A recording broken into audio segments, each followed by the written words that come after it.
All right, welcome back to another episode of The Legend of Esper. Things are getting chaotic right now.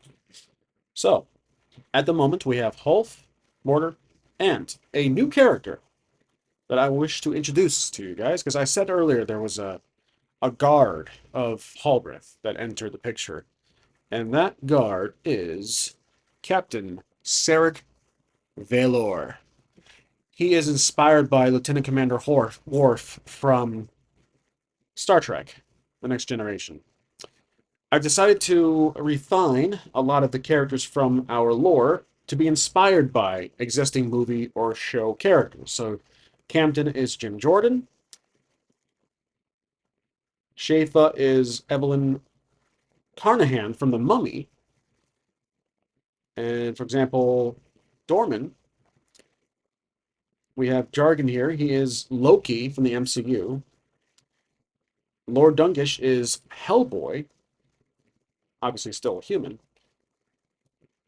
Edrin would be like Ben Kenobi. Jory is like Professor Snape.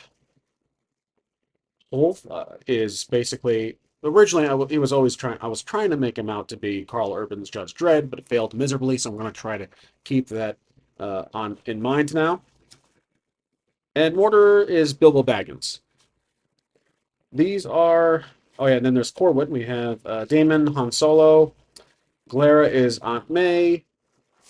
Moss is like V from Vendetta. Ellery is like Furiosa from Mad Max.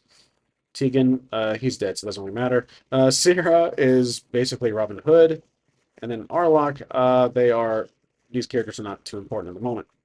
So, right now we are with Captain Sarek, and he just stumbled into the chaos that is happening at this very moment outside the Grand Library.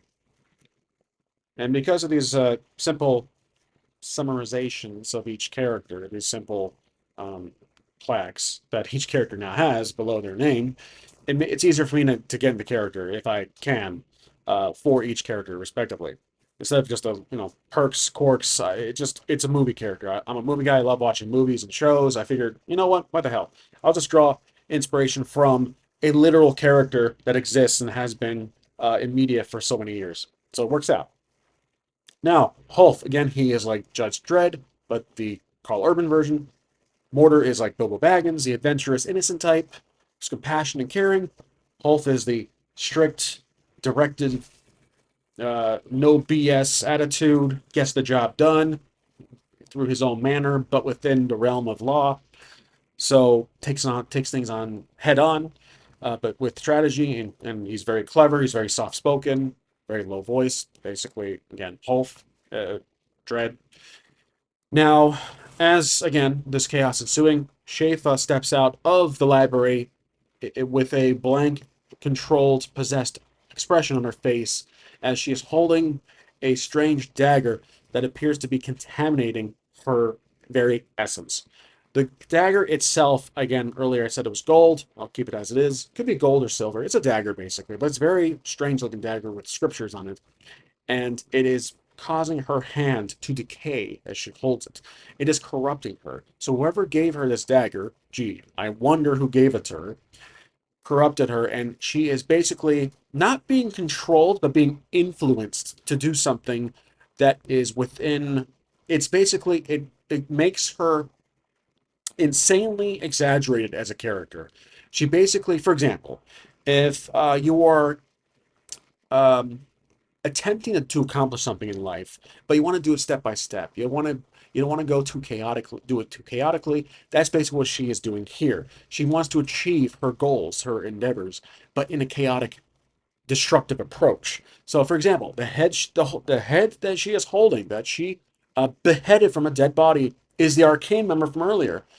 Remember earlier, she was upset that this arcane member broke into her her base of operations. She beheaded that guy. That is basically, she was pissed off, but she was, again, hiding it. She was angry, but she wasn't like fuming over it. She was just concerned about it. But now that emotion, that fact became an exaggerated element for this dagger to exploit. And now, guess why she is outside? she's looking for the magic sword that is hers. But again, in character, without the chaotic corruption, she is was willing to give the sword for a better means, for the better of society, for protecting the northern lands. But because it's hers and she feels like she wants it back, she is literally looking for Mortar. That's why I said earlier that she has her eyes on Mortar, even though Hulf technically is holding the sword. Mortar was the original recipient, the person to hold it, and who had the most influence on it. Hulf is just a vessel to carry the sword. He's not necessarily the one who is going to uh, the one who is meant to have the sword. The sword is it belongs to Mortar, but Hulf is the one to carry it. So she's looking at Mortar, and she basically drops the head and points as she's holding the dagger. She points the dagger at Mortar and says in this weird, terribly disfigured voice. Doesn't sound like hers. It's completely different. It almost sounds like a dark, demonic voice. And she says, "Give me the sword." And Mortar and Hulf step back in confusion. And again, I'm trying to figure out what both characters would do here in character now. So I don't want to exaggerate my role play, but basically, Mortar is thinking Bilbo Baggins. He steps kind of behind Hulf and says, "What the hell's wrong with her, big brother?" And Hulf is standing there. He did take a step back in surprise, but he's very silent. He looks to the captain and he says, "I don't think they actually met Cap. Well, actually, Holt has met Captain Valor before. Captain Valor, or Sarek, as I'm calling him for short. They have met before in the previous arc, where they were chasing down the Arcane and through the streets of Haldorf, blah, blah, blah. So even though Sarek is being introduced here, he's being retconned, like officially introduced as a character. I might have forgot his original persona, but he is now officially part of the story. So Holt has met Sarek before. He looks to Sarek and says, "Looks like we got trouble." And Captain Sarek, in Commander Worf persona, pulls out a crossbow and says, I will protect these people. I will protect my people if it's with one shot to the head." And he points the bow, but this should take her out. But then Hulf takes the bow and or puts his hand on the crossbow, lowers it, and says, "No, We'll handle this ourselves. She's a friend." And so Mortar says, "What are we going to do?" And without really any delay, um, Shafa, again possessed, rushes in, starts to run just carelessly with really no strategy whatsoever. Her brain is just it's just mush. She starts to run with the dagger. She flips it and she's going to do this. She's going to jump and take a stab at Mortar. So now we are in a conflict. Okay, so with conflict, I mentioned that I'm going to experiment with a new method of handling conflict. I'm not a fan of the traditional D&D approach. You roll initiative, each side goes. I want to do one full cumulative roll that represents both parties. So we have Hulf, we have Mortar, and then we have the opponent, who is Shafa. They don't want to kill her. They want to subdue her. They want to knock her out or try to snap her out of it, get the blade out of her hand. I'm not sure if Hulf or Mortar are considering it's the blade, but this is highly unusual. So let's take a step back from the conflict measure mechanic and see if quickly Hulf can recognize that the blade is the culprit here. It is the one contaminating her. It is the one that is messing. It is the component messing. It's an aspect in the game messing with her head. It is making her go crazy. Remember, and we still have the captain. He's trigger happy. I don't know if Trigger Happy is really in Worf's character, but he does want to protect the people around. So he, like I said, he's like, "I will do what's necessary," and he's going to pull the crossbow. But Worf stopped him for a moment, and what we're rolling now is to determine if Worf can quickly decipher what he sees in front of him. So we're going to spend a fate point, which a Ardor point, which has reset from yesterday. So we have 6 total for the whole entire pool, and that grants him tactical mind, or either Eye of a Hawk. But I think Tactical Mind is based on the fact that it's almost going to be a conflict. So that's a D8. So let's go to our dice tray and get that D8 on the screen here. So we have D8. And then it's also going to be Sense, which is D6. So we're adding a d6 to the roll. And I'm thinking if there are any items to help here. There is not. He doesn't have like a companion, like a bird that's flying around. So we're going to roll this. Our target number, as always, is 4. This is to tell if, unfortunately, he's not able to tell if the dagger is indeed the reason why she is corrupt. So they cannot tell. Okay, Mortar, I don't really think he is able to do so. I think Holf is the more experienced individual of the two. The captain is just there to stop her no matter what. Um, Maybe Captain Worf, basically, I was considering earlier, he is extremely loyal as a character. He has his own ideologies and beliefs because he is an alien, but he abides by the Starfleet rules. So he has the conflicting notion that he has to do things by the Starfleet authority, but there's times he wants to do things slightly in his own manner. Um, Based on my very brief experience with the Next Generation show, I'd say I probably watched it a couple times the entire season. So um, let's see. Now we are in conflict. So we're going to clear out this roll, and we're going to combine all applicable die per character. So Holf, what he would do here is basically strike, which is a d4, and then his weapon of choice would be a short sword. That's a d6. He has armor. I'm basically combining a strike, the attack, and defense measure. So that's going to be his leather jerkin, which I gave him some time ago after making the character, a d4. Now, anything as far as aspects on this first go, we could use, let's see, Tactical Minds, Eye of the Hawk. I'm going to try nothing for now, no aspects. Okay, let's look at Mortar. Mortar has, obviously, he works in the shadows, so you can use anything, you can use other skills. You can improvise, I believe. I'm going to use Sneak, which is d6 for him. That adds another d6. He has 2 daggers, which is a d6 for him, so that's 3 d6s. And then he has soft shoes and a dark cloak. Both are d6s. That's 2 more d6s. And there you go. I could invoke Steady Hands, which is his aspect.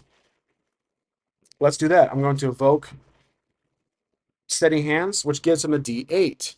So we definitely have a great pool of dice here. Now, I'm not rolling dice on the enemy. The enemy, as I'm experimenting with this method of conflict, is a target number, like AC for D&D. Basically, you either roll at or above and you're successful. Based on her experience, but the fact that she is being influenced and corrupt, she's kind of just a one-track mind. She's not really using any strategy in her approach. I'm going to put her at a difficulty of either 4 or 6. I'm going to say 6. Typically, I use 4 for minion simple characters like extras, if you're thinking Savage Worlds. 6 for moderate difficulty, just in the middle of the road. 8 and 10 higher, basically, for boss captains, legendary. So let's roll this and see what happens. We have to get 6 or higher to hit. Okay. Let's see, we have 1, 1, 7. That's 1 success. We have, let's see. We have 5, which is not. So 7 is literally the only success we get. So it's 1 down. And she has, I'd say, because she's a character of significance, she's a main character, she's a mentor technically, I think they get 3 vigor.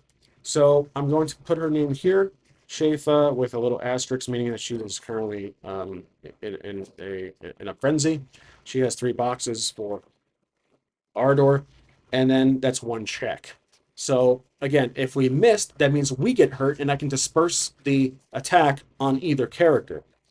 This is my method of combat, and I feel like it's going to work out just fine. Now, we're going to reset and go through our list again. We're going to do a little differently. So after the first strike, let's detail how this was just 1 success. Basically, she rushes Mortar.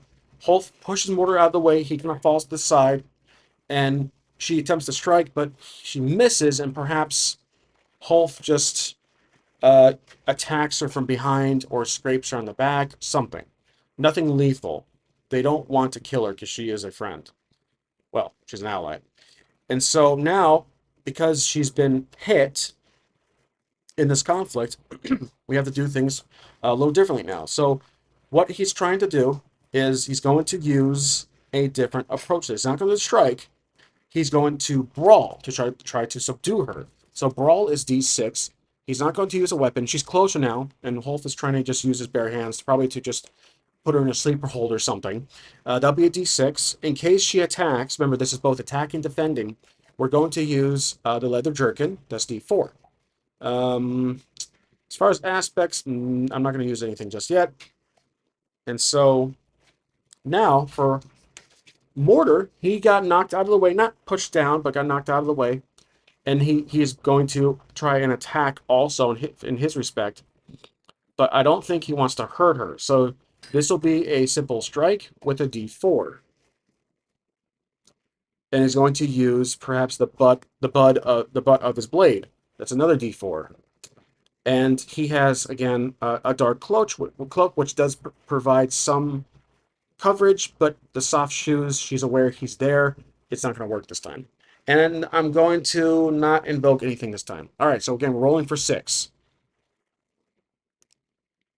And I just realized I cannot roll more than the amount of dice of vigor you have. So I forgot. In the last roll I did, if you have 3, you can only roll 3 dice. I have to remember that next time. This one qualifies. There's 6 dice, we're fine. Or there's 5 dice, we're fine.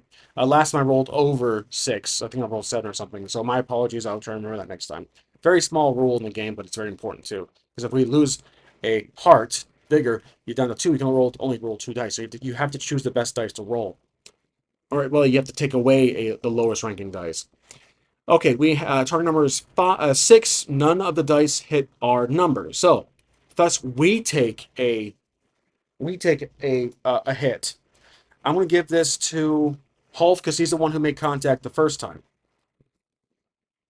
So he's down to 2 hearts. Okay, we reset, and basically as I role play, Wolf attempts to grab her. She jumps out of the way and elbows him or tries to stab him. Maybe takes another cut to the arm again.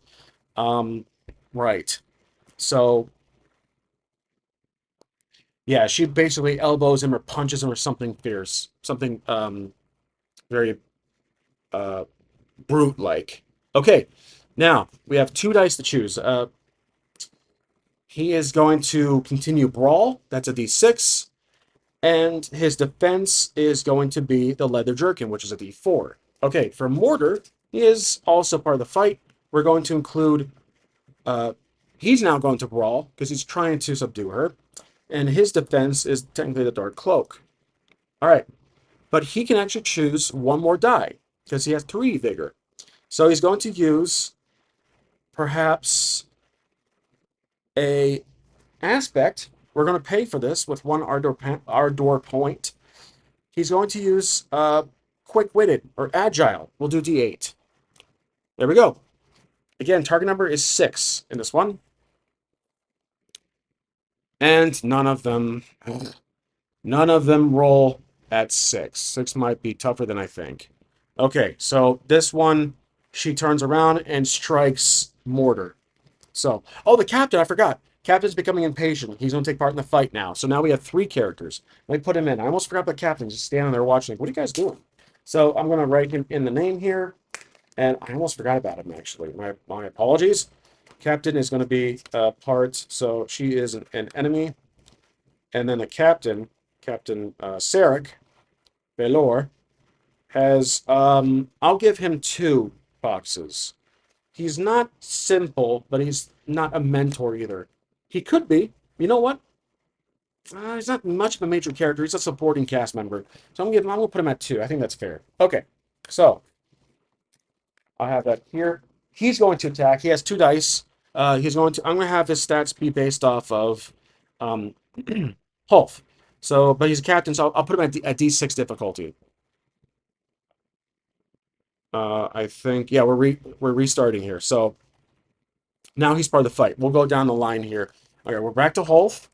He can only use 2 dice. He's going to use perhaps his blade. He's getting frustrated with this. So he's going to do a D6 for Hunt. The blade is a D4, or a short sword, actually. We'll use a short sword. And his leather jerkin is a D4. But he can only use 2 dice. So I have to only use the 2D6s. So for Hunt and for the short sword, that's all he can do. He's down to 2. Now, Mortar can only use 2 dice because he's also down to 2 vigor. And so he's going to use Strike and the 2 daggers, which is a D6. All right, there we go. Now the captain, he's going to use his, we'll just say he uses Strike and his sword. All right, there we go. Oh, and that's all he can do. Oh, his armor. Let's say his armor's D6. Again, usually have 1 die to represent an entire character, and D6 is for this guy, D6 for everything. So armor for D6. Here we go. You know what? For every wound a character takes, I'm gonna for Shafa, I'm gonna lower her difficulty number, target number. So let's say it's 5 now, because she's hurt by 1. We'll reduce that by 5. So 5 is the number we're shooting for here. We have 1 success, 2 success, 3, 4. Okay. If it was still 6, it would have been 2 wounds. So either way, she is defeated. Okay, so then, well, that might have been the captain. So does she survive this? Be a question for the Oracle. Based on everything we rolled here, unlikely. Let's go to our Oracle and figure out. I think it's very unlikely because of the captain. She was endangering the citizens of Hallrith, and Holf and Mortar weren't exactly able to subdue her. So I think it's very unlikely she survives. So this could be bad. Let's roll for it and see what happens. So again, it's going to be basically very unlikely. Let's see what happens. That is a 83 for very unlikely. Unfortunately, that's a no. That's a very strong no. Not exceptional no, but it's a strong no. All right, so unfortunately, she is killed. So the captain he backed up, he fired a crossbow and just went straight into her heart, and she collapses back, bleeding out. So we officially lose a character in this arc. Another character, well, uh, the Arlok was the past arc, 2 arcs ago.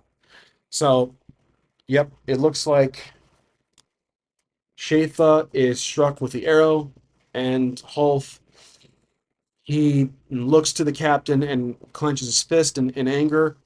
Mortar kind of gasps in horror, and he runs up to her. She coughs out blood.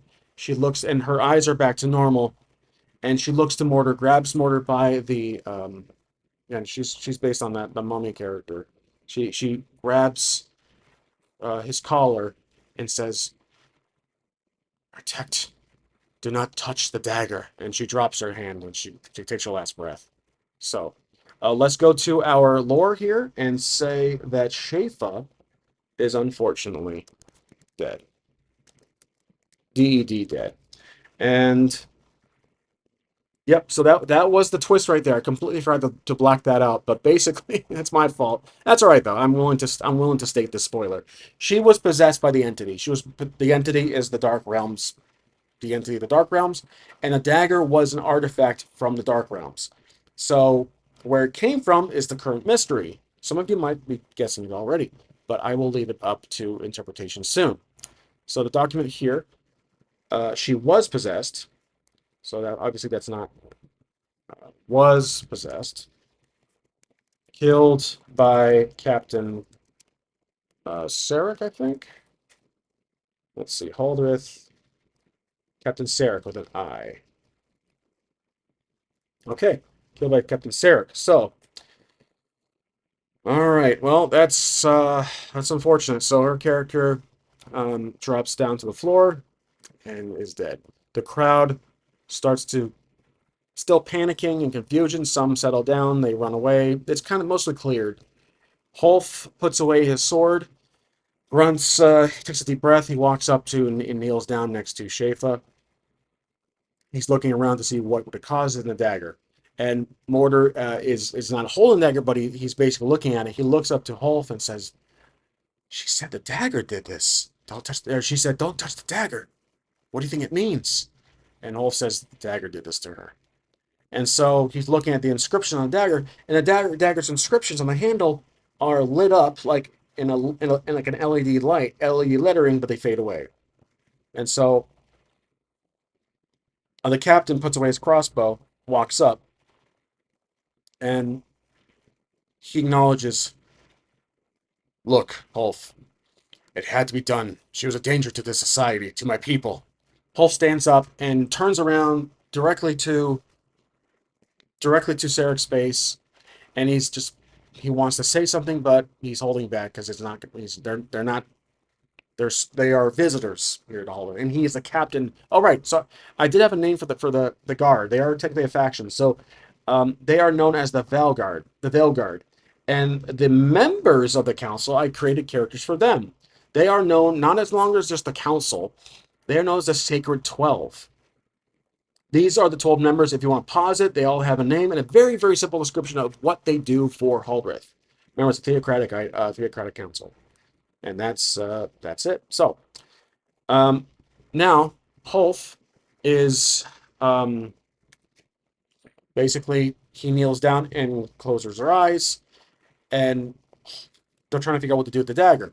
The captain just settles the crowd down. There's no other guards at the moment. It was just him at this moment. This was very spontaneous. This event. He was probably walking back to the city hall, and this conflict broke out.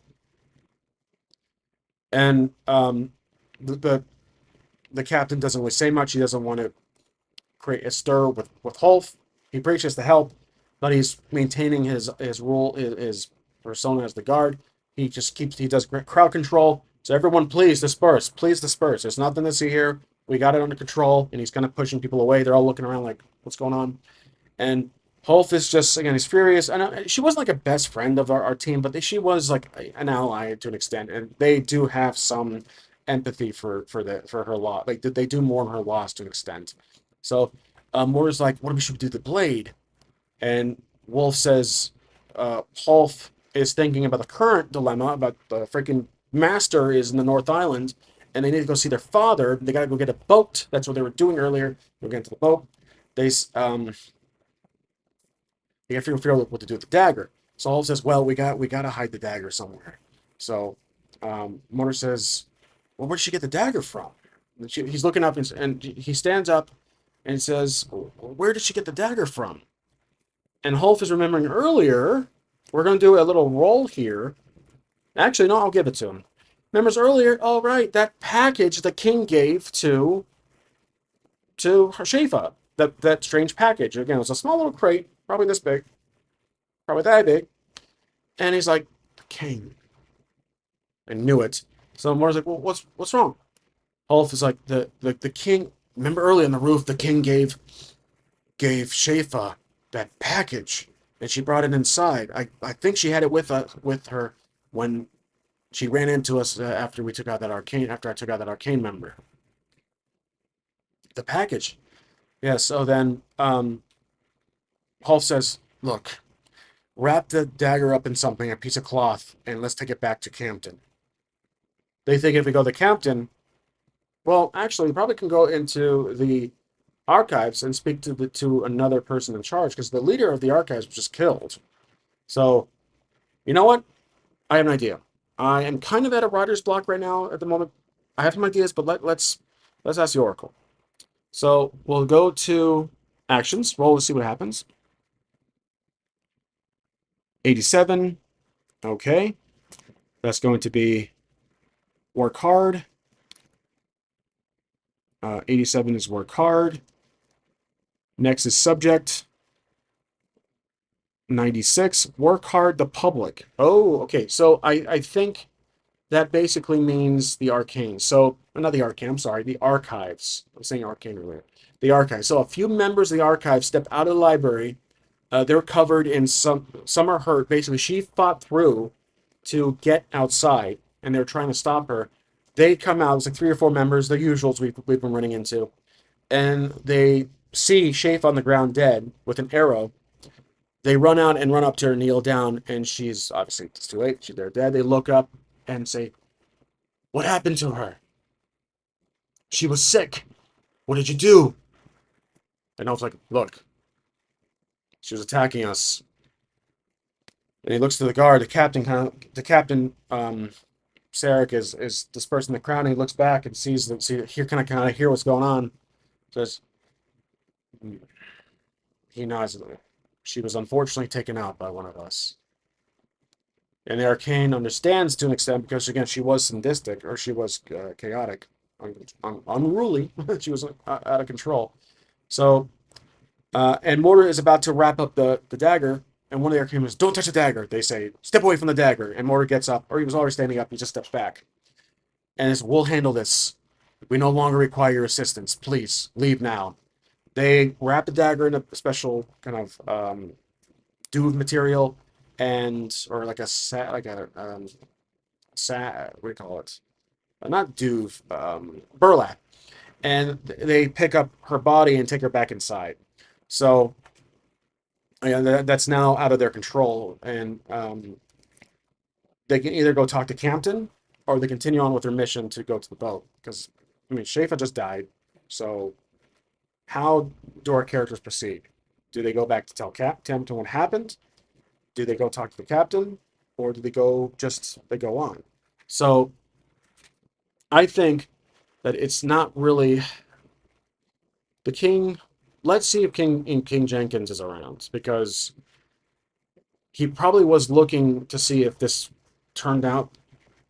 Maybe he didn't know. Well, we know. Okay, let's go to his character, right? Because remember, this is the Jory is Professor Snape, basically, in or let's see. I almost forgot who I based on. I think he's Professor Snape. Yep, he's Professor Snape, and the king from Amberstock is based on. Oh my gosh, I did not give him a character yet. Let me pause the video and do one so right now. All right. Well, I decided to make him out to be Senator Palpatine slash the Emperor. Again, Palpatine, a politician. So a politician, basically. Yeah, as his appearance, he appears to be a ruling figure of authority and power, uh, just for the better of his own people. But deep down, he is a corrupt, egotistical narcissist. So a politician, and again, the emperor by definition. So, where would he be? Would he be nearby, or did he expect his plans to come to? Did he expect his plans to play out as he hoped? Was there someone nearby keep an eye out? I think Jory, because we know Jory disappeared. We don't know where he went. The king probably went. Oh yeah, the king is going to talk to the council, the Sacred 12, and Jory probably is somewhere nearby. So Holth is looking around. He's looking for the king or just anybody that looks to be standing out like a sore thumb.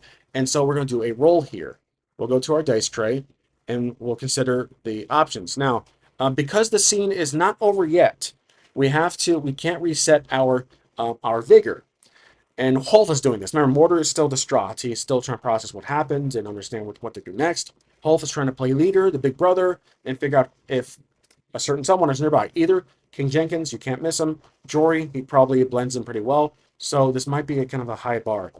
I'll keep it at 4 for now, but we'll see. Sense is D6, and I'm going to see if he can use Eye of the Hawk, which is D8. So we're going to spend a point here. We only have 2 left for the pool. We're going to use a Sense, and then the D8, which is the Eye of the Hawk. So we're shooting for that 4. Nice. It is a double success. So both achieve the rating we need. Great. Perfect. So he's looking around impatiently, and then he spots Jory. Let's ask the Oracle what Jory's doing at the moment. Let's just roll for subject. See if I can go off that. 16. Love. Okay, love. All right, action. Let's see, love. 67. Hilarious episode 69. Open love. Oh my gosh. Okay, so open love. Is it, I, love could be the fact that he's happy how it turned out. It is open about it. He's not exactly hiding it that well. Or I think he's actually in an alleyway just watching. And he's standing there like this and he sees Wolf looking at him. And remember, they have that truce from earlier, but I think officially the truth is done. Because Jory, well, does Wolf think he had a helping in this? I mean, most likely yes. I think Jory, remember, Jory and the king are working together.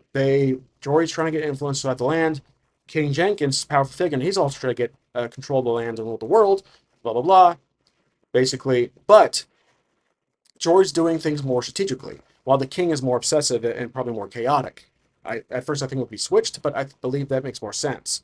So Jory is playing it smart, and he's trying to influence and create this allyship with the king by giving him artifacts from the Dark Realms, and that knife or that blade was from the Dark Realms, and he gave that to gift to Shafa as just an innocent gesture of a friendship of sorts, of a partnership of sorts.